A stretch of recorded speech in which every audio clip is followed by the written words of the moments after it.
ആത്മാവേ എന്നിൽ വന്നു നിറയണമേ. പരിശുദ്ധാത്മാവേ കൃപ ചൊരിയണമേ. പരിശുദ്ധാത്മാവേ ശക്തി പകരണമേ. രണ്ട് കരങ്ങളും നെഞ്ചോട് ചേർത്ത് കണ്ണടച്ച് പ്രാർത്ഥിക്കുക. പ്രത്യേകിച്ച് പ്രാർത്ഥിക്കുമ്പോൾ ആർക്കെങ്കിലും വചനം സ്വീകരിക്കാൻ പറ്റാത്ത വണ്ണം ഏതെങ്കിലും കാര്യങ്ങൾ നിന്നെ ഭാരപ്പെടുത്തുന്നുണ്ടെങ്കിൽ, ഒരുപക്ഷെ ഇപ്പോൾ ഈ വചന ശുശ്രൂഷയിൽ നിൽക്കുമ്പോൾ ചിലരുടെ ഉള്ളിൽ വല്ലാത്ത ഭാരം, ചില കാര്യങ്ങളെക്കുറിച്ച് ഓർത്ത് വല്ലാത്ത ഭാരം, വചനം കേൾക്കാൻ പറ്റിയൊരു മാനസികാവസ്ഥയല്ല എൻ്റേതെന്നായിരിക്കും നിന്റെ ചിന്ത. ഒരുപക്ഷെ ഈ വചനം കേൾക്കുമ്പോൾ എതിർചിന്തകൾ തലയ്ക്കകത്ത് വരുന്നു.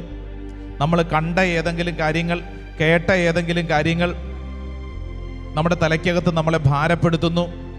എൻ്റെ പ്രിയ സഹോദര സഹോദരി, നിനക്ക് അങ്ങനെ ഏതെങ്കിലും ഒരു തരത്തിൽ ഭാരമുണ്ടെങ്കിൽ ഒട്ടും അമാന്തിക്കണ്ട. ഒറ്റ പ്രാർത്ഥനയുള്ളൂ, പരിശുദ്ധാത്മാവ്. പരിശുദ്ധാത്മാവേ എന്ന് വിളിക്കുമ്പോൾ ആ വിളിപ്പുറത്ത് നിനക്ക് വേണ്ടി തൊട്ടടുത്ത് നിന്നെ സഹായിക്കുന്ന സഹായകനുണ്ട്. പരിശുദ്ധാത്മാവ്, വിശ്വസിച്ചോ, ആഗ്രഹിക്കണം. പരിശുദ്ധാത്മാവേ, പരിശുദ്ധാത്മാവേ, ഈ ശുശ്രൂഷ സമയത്ത് എൻ്റെ ഹൃദയം തുറന്ന് വചനം കേൾക്കാൻ തക്കവണ്ണം, എൻ്റെ ജീവിതത്തിൽ അത്ഭുതകരമായ ദൈവിക ഇടപെടലുകൾ സ്വീകരിക്കാൻ തക്കവണ്ണം പരിശുദ്ധാത്മാവേ എന്നിൽ ഇടപെടണം, എന്നിൽ ഇടപെടണം. ഈ ശുശ്രൂഷ സമയത്ത് എൻ്റെ പ്രിയ സഹോദര സഹോദരി, ആഗ്രഹിക്ക്. പലവിധ ശുശ്രൂഷകൾ പങ്കെടുത്തിട്ടുള്ള വ്യക്തിയാവും, പല ധ്യാനങ്ങളും പങ്കെടുത്തിട്ടുള്ള വ്യക്തിയാവും, പല ഓൺലൈൻ ശുശ്രൂഷകളിലും പങ്കെടുക്കുന്ന വ്യക്തിയാവും. എന്നാൽ ഇപ്പോൾ ഈ ശുശ്രൂഷ സമയത്ത് നിന്റെ ഉള്ളിൽ ഇതിനു വേണ്ടി നിനക്കൊരു ആഗ്രഹമുണ്ടോ? ഉണ്ടെങ്കിൽ പരിശുദ്ധാത്മാവ് നിന്നിൽ പ്രവർത്തിക്കും. ദാഹിക്കുന്നവർക്കാണ് പരിശുദ്ധാത്മാവിനെ കിട്ടുന്നത്, ചോദിക്കുന്നവർക്കാണ് പരിശുദ്ധാത്മാവിനെ കിട്ടുന്നത്, അന്വേഷിക്കുന്നവർക്കാണ് പരിശുദ്ധാത്മാവിനെ കിട്ടുന്നത്, മുട്ടുന്നവർക്കാണ് പരിശുദ്ധാത്മാവിനെ കിട്ടുന്നത്. ഓ പരിശുദ്ധാത്മാവേ, ഓ പരിശുദ്ധാത്മാവേ, ഈ ശുശ്രൂഷ സമയത്ത് ഞാൻ ആഗ്രഹിക്കുന്ന പരിശുദ്ധാത്മാവേ, വചനത്തിൻ്റെ അഭിഷേകം എന്നിൽ നിറയണം. എൻ്റെ ഇരുട്ട് മാറണം, എൻ്റെ ഇരുട്ട് മാറണം. നമ്മുടെ ഉള്ളിലുള്ള ഇരുട്ട് മാറിയാലുണ്ടല്ലോ നമ്മുടെ വീട്ടിലെ ഇരുട്ട് മാറും. നമ്മുടെ ഉള്ളിലുള്ള പൈശാചിക പീഡ മാറിയാൽ നമ്മുടെ വീട്ടിലുള്ള അസ്വസ്ഥത മാറും, നമ്മൾ പോകുന്ന വഴികളിൽ അസ്വസ്ഥത മാറും. കർത്താവേ, ഈ ശുശ്രൂഷ സമയത്ത് ഉള്ളുരുകി പ്രാർത്ഥിക്കുന്നു. ഞങ്ങളുടെ ഉള്ളിൽ ഞങ്ങളെ കാലങ്ങളായി അസ്വസ്ഥപ്പെടുത്തുന്ന പല തിന്മയുടെ മേഖലകളുണ്ട്. ആ മേഖലകളിൽ വലിയ ഒരു വിടുതൽ എനിക്ക് നൽകണമേ. ആഗ്രഹിക്കണം, പ്രാർത്ഥിക്കണം. ഈശോയെ, എന്നിലത് സംഭവിക്കട്ടെ, എന്നിലത് സംഭവിക്കട്ടെ. പരിശുദ്ധ അമ്മേ, ഹൃദയത്തിൽ വചനം സ്വീകരിച്ച അമ്മേ, അമ്മയോട് ചേർന്ന് ഞങ്ങൾ പ്രാർത്ഥിക്കുന്നു. ഉച്ചത്തിൽ പ്രാർത്ഥിക്കാം. നന്മ നിറഞ്ഞ മറിയമേ സ്വസ്തി, കർത്താവ് അങ്ങയോടുകൂടെ സ്ത്രീകളിൽ അങ്ങ് അനുഗ്രഹിക്കപ്പെട്ടവളാവുന്നു. അങ്ങയുടെ ഉദരത്തിൻ ഫലമായി ഈശോ അനുഗ്രഹിക്കപ്പെട്ടവനാവുന്നു. പരിശുദ്ധ മറിയമേ, തമ്പുരാന്റെ അമ്മേ, പാപികളായ ഞങ്ങൾക്ക് വേണ്ടി ഇപ്പോഴും ഞങ്ങളുടെ മരണസമയത്തും തമ്പുരാനോട് അപേക്ഷിക്കണമേ. ആമേൻ. വലതും ഇടതും നിൽക്കുന്നവരുടെ കൈകൾ ചേർത്ത് പിടിച്ച് ആരും ആയിക്കൊള്ളട്ടെ, ആ വ്യക്തിയുടെ കൈയൊന്ന് ചേർത്ത് പിടിച്ചേ. കണ്ണടച്ച് പ്രാർത്ഥിച്ചോ. ഓൺലൈനിലൊക്കെ പങ്കെടുക്കുന്നവർ ശ്രദ്ധിക്കുക. നിങ്ങളുടെ തൊട്ടടുത്ത് ആരെങ്കിലും ഉണ്ടെങ്കിൽ അവരൊന്ന് വിളിച്ച് അവരുടെ കൈയൊന്ന് ചേർത്ത് പിടിച്ച് കണ്ണടച്ച് പ്രാർത്ഥിച്ചോ. ഈ വ്യക്തിയുടെ കൈ ഇങ്ങനെ ചേർത്ത് പിടിക്കുമ്പോൾ കർത്താവ് നിനക്കൊരു കടമ, ദൗത്യം തന്നിട്ടുണ്ട്. ഈ വ്യക്തിക്ക് വേണ്ടി പ്രാർത്ഥിക്കാൻ. ഈ വ്യക്തിയുടെ ഉള്ളിലുള്ള അവസ്ഥ നിനക്കറിഞ്ഞുകൂടാ, പക്ഷേ നീ പ്രാർത്ഥിക്കുമ്പോൾ ഈ വ്യക്തിയിൽ ചില കാര്യങ്ങൾ സംഭവിക്കും. ഉറപ്പാണ്, നിശ്ചയമാണ്. പരിശുദ്ധ അമ്മയോട് ചേർന്ന് പ്രാർത്ഥിക്കാം. നന്മ നിറഞ്ഞ മറിയമേ സ്വസ്തി, കർത്താവ് അങ്ങയോടുകൂടെ സ്ത്രീകളിൽ അങ്ങ് അനുഗ്രഹിക്കപ്പെട്ടവളാവുന്നു. അങ്ങയുടെ ഉദരത്തിൻ ഫലമായി ഈശോ അനുഗ്രഹിക്കപ്പെട്ടവനാവുന്നു. പരിശുദ്ധ മറിയമേ, തമ്പുരാന്റെ അമ്മേ, പാപികളായ ഞങ്ങൾക്ക് വേണ്ടി ഇപ്പോഴും ഞങ്ങളുടെ മരണസമയത്തും തമ്പുരാനോട് അപേക്ഷിക്കണമേ. ആമേൻ. ചേർത്ത് പിടിച്ച കൈകളൊന്ന് ഉയർത്തിപ്പിടിച്ചേ.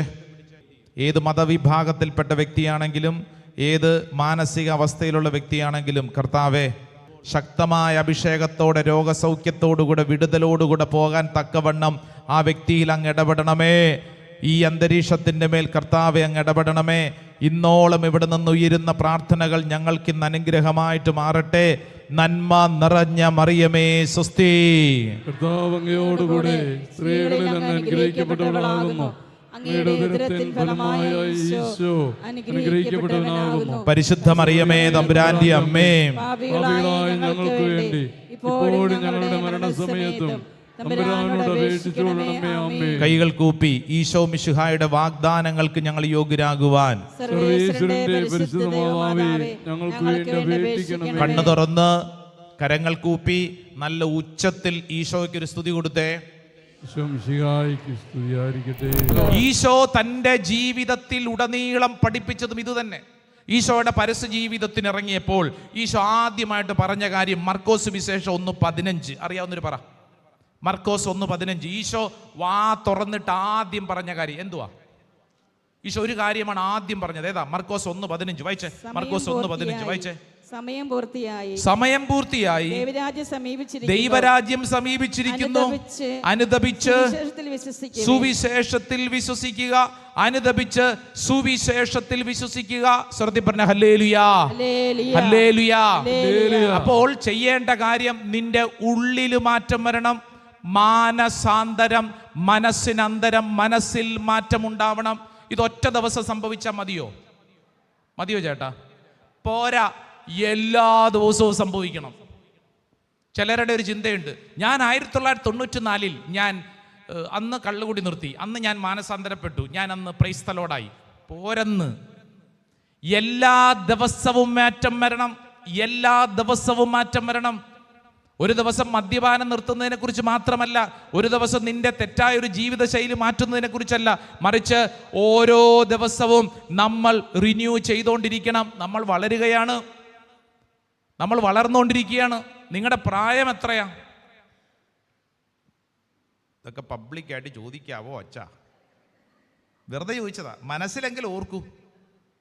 വർഷം മുന്നോട്ട് പോയിക്കൊണ്ടിരിക്കുന്നു അല്ലേ? വർഷം മുന്നോട്ട് പോയിക്കൊണ്ടിരിക്കുന്നു. കുമ്പസാരിക്കുന്നവരാണോ നമ്മൾ? അതെ. ആദ്യമായിട്ട് കുമ്പസാരിച്ചതെന്നാ? അത് ആദ്യ കുർബാന സ്വീകരണം. അതെന്നാ? എത്ര വർഷമായി? എത്രാം ക്ലാസ്സിൽ പഠിക്കുമ്പോൾ ആദ്യ കുർബാന സ്വീകരിച്ചത് ഓർമ്മയുണ്ടോ ചേട്ടാ? എത്രാം ക്ലാസ്സിൽ പഠിക്കുമ്പോഴാ? 4ാം ക്ലാസ്സിൽ പഠിക്കുമ്പോൾ ആദ്യ കുർബാന സ്വീകരിച്ച പൊക്കിക്കുക. 4ാം ക്ലാസ്. ചിലരൊക്കെ ഓർമ്മ പോലും ഇല്ല. 5ാം ക്ലാസ്സിൽ പഠിക്കുമ്പോൾ ആദ്യ കുർബാന സ്വീകരിച്ചവർ, 6ാം ക്ലാസ്സിൽ പഠിക്കുമ്പോൾ ആദ്യ കുർബാന സ്വീകരിച്ചവർ, 7ാം ക്ലാസ്സിൽ പഠിക്കുമ്പോൾ ആദ്യ കുർബാന സ്വീകരിച്ചവർ, 8ാം ക്ലാസ്സിൽ പഠിക്കുമ്പോൾ ആദ്യ കുർബാന സ്വീകരിച്ചവർ, 8ാം ക്ലാസ്, 9ാം ക്ലാസ്സിൽ പഠിക്കുമ്പോൾ ആദ്യ കുർബാന സ്വീകരിച്ചവർ, 9ാം ക്ലാസ്, 10ാം ക്ലാസ്, 4ാം ക്ലാസ്സിൽ പഠിക്കുമ്പോൾ ആദ്യ കുർബാന സ്വീകരിച്ച്, 4ാം ക്ലാസ്, 4ാം ക്ലാസ്, 4ാം ക്ലാസ്, 3ാം ക്ലാസ്സിൽ പഠിക്കുമ്പോൾ ആദ്യ കുർബാന സ്വീകരിച്ചവർ, 3ാം ക്ലാസ്, 2ാം ക്ലാസ്സിൽ പഠിക്കുമ്പോൾ ആദ്യ കുർബാന സ്വീകരിച്ചവർ, 2ാം ക്ലാസ്, 1ാം ക്ലാസ്സിൽ പഠിക്കുമ്പോൾ ആദ്യ കുർബാന സ്വീകരിച്ചവർ. അങ്ങനെയുള്ളവരുണ്ടാവും. ഭാഗ്യം, ദൈവത്തിന് നന്ദി. 1ാം ക്ലാസ്സുകാരില്ല. സ്കൂളിൽ പോകാത്തവരുണ്ടാവും. ദൈവം ഇങ്ങോട്ട് നോക്കിയേ. ഒരു മര്യാദയ്ക്ക് നമ്മൾ 5ാം ക്ലാസ് എന്ന് വെച്ചോ, എത്ര വയസ്സുണ്ടാവും? 5ാം ക്ലാസ് തോൽക്കാതെ പഠിച്ചാൽ എത്രാമത്തെ വയസ്സ്? 10 വയസ്സ്. 10 വയസ്സിൽ ആദ്യ കുർബാന സ്വീകരിച്ച് കുമ്പസാരിക്കാൻ തുടങ്ങി. ഇപ്പം എത്രയാ വയസ്സ്? അയ്യോ, അത് ശരിയാണല്ലോ അച്ഛാ. 10 വയസ്സിൽ തുടങ്ങിയ പരിപാടിയാണ്. മാറ്റം വല്ലതും ഉണ്ടോ? ഉണ്ടെന്ന്, ഒത്തിരി മാറ്റമുണ്ട്. ഞങ്ങളുടെ കുമ്പസാരിപ്പിച്ച പല അച്ഛന്മാരും മാറിപ്പോയി. അതല്ല ഞാൻ ചോദിച്ചത്. നമ്മുടെ ഉള്ളിൽ ഒരു കുമ്പസാരം ഒരു വ്യക്തിയിൽ സംഭവിക്കേണ്ടത് അടിസ്ഥാനപരമായിട്ട് ആ വ്യക്തിയുടെ മാനസാന്തരം, മനസ്സിൻ്റെ അന്തരം. അതാ പൗലോസ്ലീഹ നമ്മളോട് പഠിപ്പിച്ചത്. നീ മനസ്സിൽ രൂപാന്തരീകരിക്കപ്പെടണം. മനസ്സിൽ നിനക്ക് ചില മാറ്റങ്ങൾ ഉണ്ടാവണം, ഉള്ളിൽ ചില മാറ്റങ്ങൾ ഉണ്ടാവണം. പുറമേയല്ല, അകത്താണ് മാറ്റം വരേണ്ടത്. ഹല്ലേലൂയാ, ഹല്ലേലൂയാ. ഇതിനെക്കുറിച്ച് പഠിക്കുമ്പോൾ നമുക്ക് പഠിക്കാവുന്ന 2 പദങ്ങൾ പറയാം. ഒന്ന്, പഴയ നിയമ പശ്ചാത്തലത്തിൽ ഉപയോഗിച്ചുകൊണ്ടിരുന്ന ഒരു ഹീബ്രു പദം. കേട്ടോ, ഇത് ഹീബ്രു പദമാണ്. അതുകൊണ്ട് ഹീബ്രു, മലയാളം തന്നെ കഷ്ടപ്പെട്ടാണ് നമ്മൾ പറയുന്നത്. അപ്പോൾ അതുകൊണ്ട് ഹെബ്രായ ഭാഷ, ഹീബ്രു പഠിക്കാൻ പറ്റിയില്ല എന്നോർത്ത് വിഷമിക്കണ്ട, വെറുതെ കേട്ടാൽ മതി. ഹീബ്രു പദം, ഒരു വാക്കുണ്ട്, അതിനെ ഷുബ് എന്നാണ് പറയുന്നത്. SHUB, ഷുബ്. എന്താണ്? ഷിബു അല്ല, ഷുബ്. ഷുബ് പറഞ്ഞേ. ഷുബ്. ചുമ്മാ പറ, ഒരു സന്തോഷം. ഷുബ്. ഷുബ് എന്ന് പറഞ്ഞു കഴിഞ്ഞാൽ അർത്ഥം ടേൺ ആൻഡ് അഗെയിൻ ടേൺ എന്നാണ്. തിരിയുക, വീണ്ടും തിരിയുക. ഒന്ന് പറഞ്ഞേ. കൊള്ളാം, ഒന്നും കൂടെ പറഞ്ഞേ. എന്ന് പറഞ്ഞാൽ എന്താ അർത്ഥം? തിരിയുക, വീണ്ടും തിരിയുക എന്ന് പറഞ്ഞാൽ എന്താ അർത്ഥം? ഞാൻ നിങ്ങളൊരു ഉദാഹരണം കാണിക്കാം. പോൾസൻ ചേട്ടാ ഇങ്ങോട്ട് വന്നേ. പോൾസൻ ചേട്ടാ, നമ്മൾ ഒരു വാക്ക് പഠിക്കുകയാണ്, ഷുബ്. ഓക്കെ, അർത്ഥം എന്താ പറഞ്ഞത്? തിരിയുക, വീണ്ടും തിരിയുക. ഓക്കെ, അപ്പോൾ അത് മനസ്സിലാക്കാൻ വേണ്ടി നമ്മൾ ഉദാഹരണത്തിന് പോൾസൺ ചേട്ടനെ വിളിച്ചിരിക്കുന്നു. ചേട്ടാ തിരിയുക, അത് തിരിഞ്ഞേ. കൊള്ളാം, വെരി ഗുഡ്. തിരിഞ്ഞു തിരിഞ്ഞു തിരിഞ്ഞു. ഇതെന്തോരം തിരിഞ്ഞു?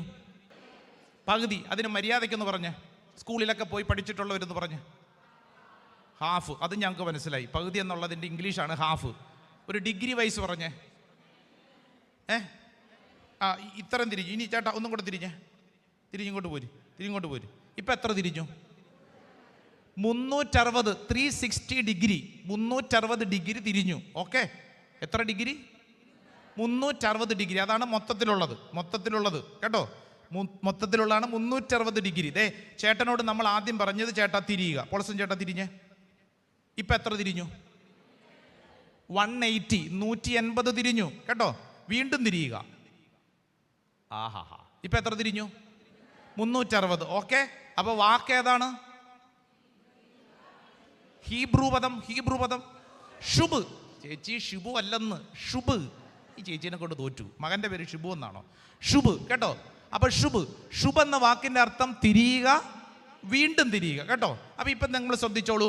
ഇത് പത്രോസ് പാപം ചെയ്ത് യൂദാസും പാപം ചെയ്തു. ശരിയോ തെറ്റോ? ശരി. പത്രോസാണോ യൂദാസാണോ ഗൗരവമായ പാപം ചെയ്തത്?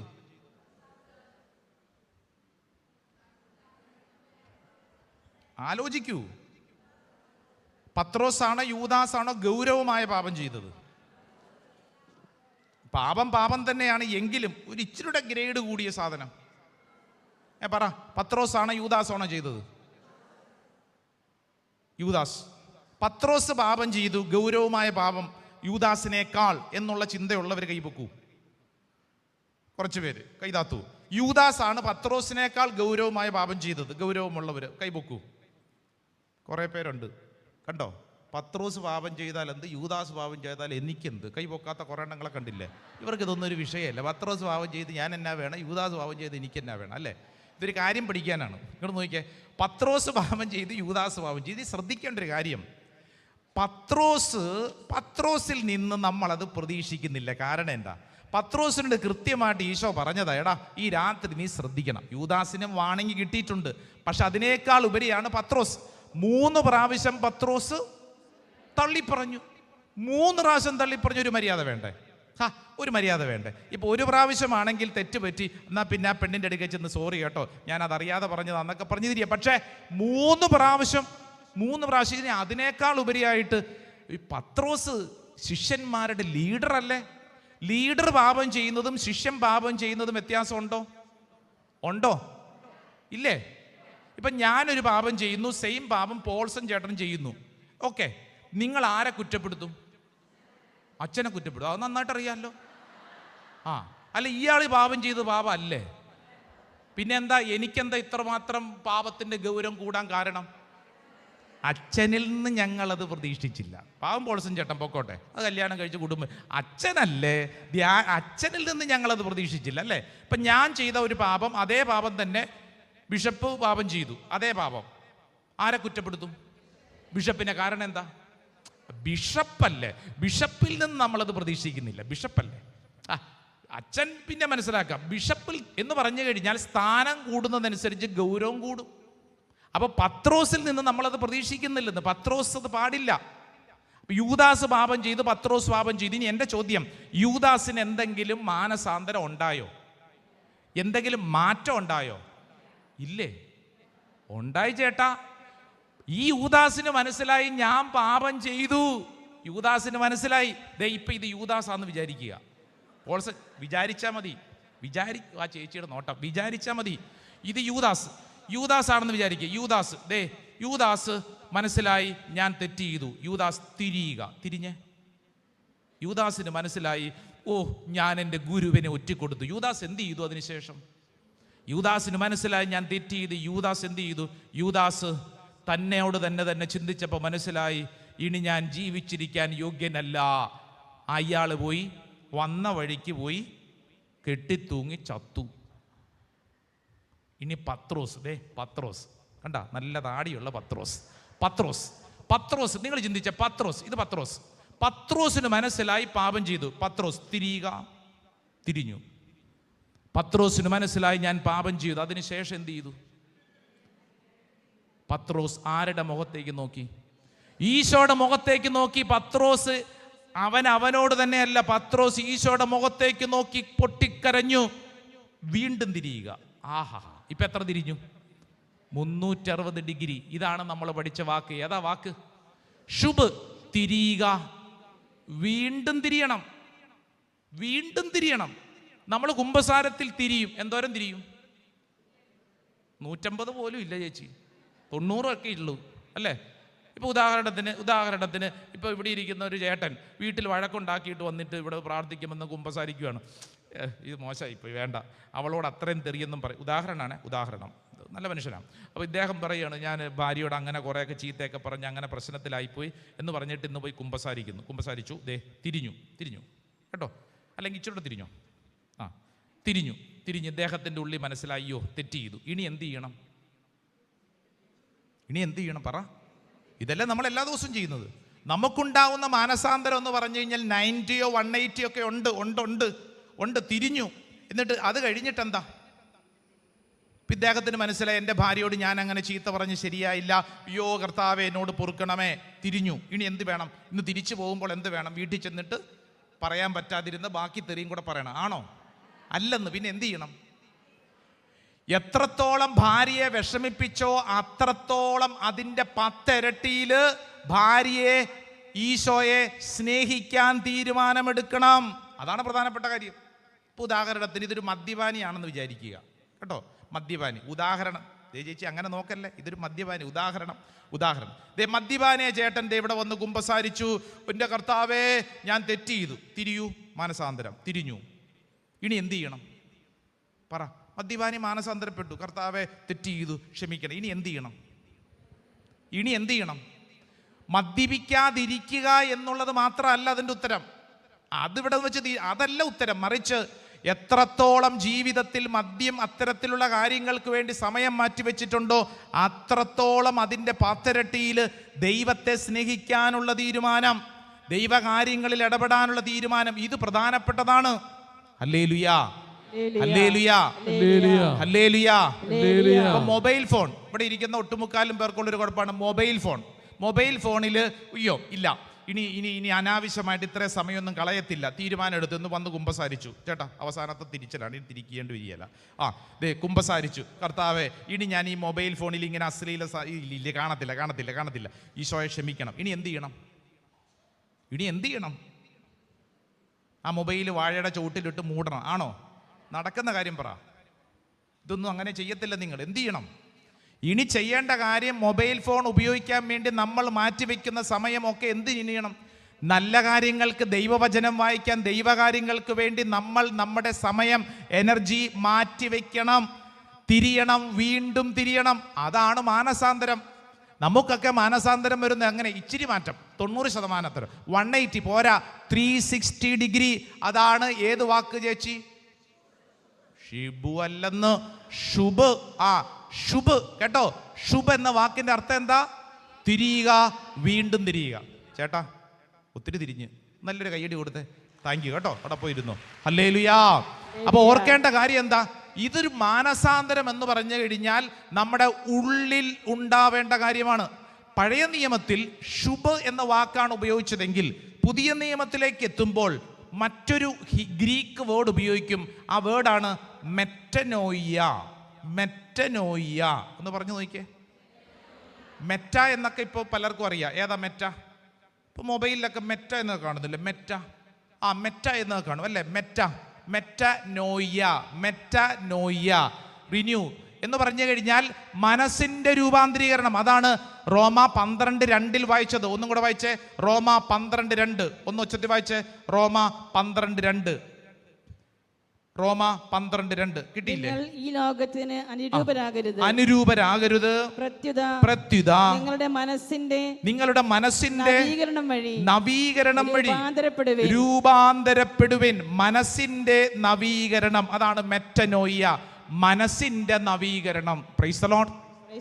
നമ്മൾ പറഞ്ഞ ശുഭ് സംഭവിക്കണമെങ്കിൽ ആദ്യം മെറ്റനോയ്യ സംഭവിക്കണം. മനസ്സിൽ നവീകരണം, മനസ്സിൽ മാറ്റം ഉണ്ടാവണം. Price the Lord. എവിടെ മാറ്റം? മനസ്സിൽ മാറ്റം ഉണ്ടാവണം. അടുത്തിരിക്കുന്ന ആളോട് പറ, മനസ്സിൽ മാറ്റം ഉണ്ടാവണം. മനസ്സിന്റെ മാറ്റം പ്രധാനപ്പെട്ടത്. അതാണ് ഈശോ നമ്മളോട് പഠിപ്പിച്ചത്. മർക്കോസ് 1:15 നമ്മളെ പഠിപ്പിച്ചു. മർക്കോസ് 15-ാം അധ്യായം, മാർക്ക് ചാപ്റ്റർ 15, 18 and 19 ഒന്ന് വായിച്ചേ. മർക്കോസ് 15-ാം അധ്യായം, അതിൻ്റെ മത്തായിയുടെ സുവിശേഷം 15-ാം അധ്യായം 18-ഉം 19-ഉം തിരുവചനം. മത്തായി 15, 18-ഉം 19-ഉം. എന്നാൽ വായിൽ നിന്ന് വരുന്നത് ഹൃദയത്തിൽ നിന്നാണ് പുറപ്പെടുന്നത്, അത് മനുഷ്യനെ അശുദ്ധനാക്കുന്നു. അടുത്തത് വായിച്ചോ. ദുശ്ചിന്തകൾ, കൊലപാതകം, പരസംഗം, വ്യഭിചാരം, മോഷണം, കള്ളസാക്ഷ്യം, പരദൂഷണം എന്നിവയെല്ലാം ഹൃദയത്തിൽ നിന്നാണ് പുറപ്പെടുന്നത്. സ്വരമുയർത്തി പറഞ്ഞ ഹല്ലേലൂയ, ഹല്ലേലൂയ. ഹൃദയത്തിൽ നിന്നാണ്, നമ്മുടെ ഉള്ളിലാണ് മാറ്റം വരേണ്ടത്. രണ്ട് കരങ്ങൾ സ്വർഗത്തിലേക്ക് ഉയർത്തിപ്പിടിച്ച് കണ്ണുകൾ അടച്ചോളൂ. എൻ്റെ പ്രിയ സഹോദരങ്ങളെ, മെറ്റനോയ്യ, നമ്മുടെ മനസ്സിൻ്റെ രൂപാന്തരീകരണം. എങ്കിലേ ജീവിതത്തിൻ്റെ ഗതി മാറത്തുള്ളൂ, കുടുംബത്തിൻ്റെ ഗതി മാറത്തുള്ളൂ, നമ്മൾ ഇന്നായിരിക്കുന്ന അവസ്ഥയ്ക്കൊരു മാറ്റം വരികയുള്ളൂ. മനസ്സിൻ്റെ നവീകരണം. രണ്ട് കരങ്ങൾ സ്വർഗത്തിലേക്ക് ഉയർത്തി അറിയാവുന്നതുപോലെ എല്ലാവരും ഒന്ന് സ്തുതിച്ചേ, ഈശോയെ എന്നൊന്ന് വിളിച്ച് പ്രാർത്ഥിച്ചേ, സ്വരമുയർത്തി വിളിച്ചേ, ആഗ്രഹിച്ച് പ്രാർത്ഥിച്ചേ, സ്വരമുയർത്തി. പോരാ, നല്ല സ്വരത്തിൽ പ്രാർത്ഥിച്ചേ. കർത്താവേ, കർത്താവേ, മാറ്റം സംഭവിക്കണമേ. കർത്താവേ, മാറ്റം എൻ്റെ മനസ്സിൽ മാറ്റം സംഭവിക്കണമേ. ആരാധന, ആരാധന, ആരാധന, ആരാധന, ആരാധന. ഹല്ലേലൂയ, ഹല്ലേലൂയ, ഹല്ലേലൂയ, ഹല്ലേലൂയ. യേശുവേ നന്ദി, യേശുവേ സ്തുതി, യേശുവേ ആരാധന. Praise the lord. ഹല്ലേലൂയ. മെറ്റനോയ്യ. മെറ്റ എന്ന് പറഞ്ഞു കഴിഞ്ഞാൽ മാറ്റം, അതിനപ്പുറം എന്നാണ് ആ വാക്കിൻ്റെ അർത്ഥം. നോയ്യ എന്നൊക്കെ പറഞ്ഞാൽ മനസ്സ്, ചിന്ത, ബുദ്ധി, വീക്ഷണം എന്ന് പറഞ്ഞാൽ മെറ്റനോയ്യ, മനസ്സിനാണ് മാറ്റം വരേണ്ടത്. Price the lord. ഹല്ലേലൂയ. എല്ലാവരും മുട്ടുകുത്തിക്കേ, കരങ്ങൾ കൂപ്പി, കണ്ണുകൾ അടച്ചു. ഈശോയെ, ഈ ആരാധന സമയം എൻ്റെ മേൽ അത്ഭുതകരമായ ദൈവീക ഇടപെടൽ ഉണ്ടാവണമേ. പ്രത്യേകിച്ച് നമ്മുടെ മനസ്സിൻ്റെ വിശുദ്ധീകരണത്തിന് വേണ്ടി പ്രാർത്ഥിച്ചുകൊണ്ട് നമുക്ക് ഒരുമിച്ച് ആരാധനയുടെ ഗീതം പാടി പ്രാർത്ഥിക്കാം.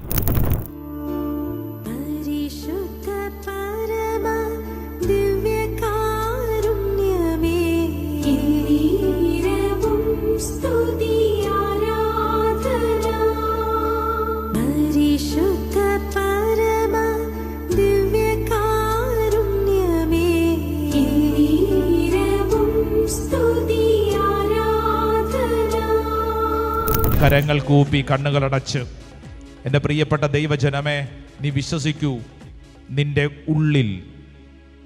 ഉള്ളിൽ അതിശക്തമായ മാറ്റങ്ങൾ, നിന്റെ ചിന്താഗതികളെ, മനോഭാവങ്ങളെ, ആശയങ്ങളെ, നിന്റെ ശൈലികളെ ഇതാ കർത്താവ് വിശുദ്ധീകരിക്കുന്ന സമയമാണ്.